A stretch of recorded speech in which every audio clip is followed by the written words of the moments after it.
কোরবানি ঈদের প্রিপারেশন কাদের কাদের স্টার্ট হয়েছে কমেন্টে জানাবেন। ভিউয়ার্স, কারা কারা গরু কিনা স্টার্ট করেছেন বা দু একদিনের মধ্যে কিনবেন, কাদের দেশের বাড়ি কোথায় কোথায় কোথায় কারা কারা ঈদ করতে চলে গিয়েছেন বা যাবেন, বা ঢাকায় কারা ঈদ করবেন, সবই ডিটেলস কমেন্টে জানাবেন, শেয়ার করবেন।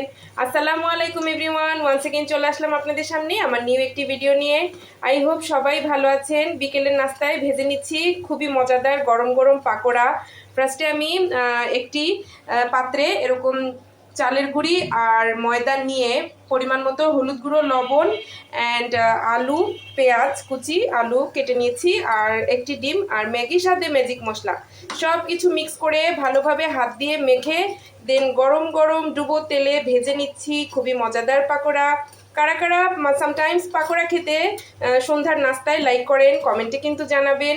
উইন্টার সিজনে অ্যাকচুয়ালি ভিউয়ার্স বিভিন্ন ধরনের মজাদার পাকোড়া বানিয়ে বাসায় খাওয়া যায়, কিন্তু সামারে অ্যাকচুয়ালি তেমন একটা ভেজিটেবল অ্যাভেলেবেল থাকে না যেগুলো উইন্টারে থাকে মজাদার ভেজিটেবল।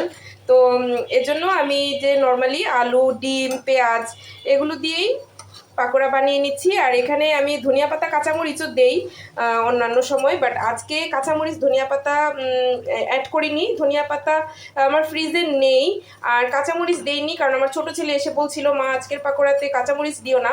দ্যাটস ওয়াই কাঁচামরিচ ছাড়া আজকের পাকোড়াগুলো ভেজে নিচ্ছি।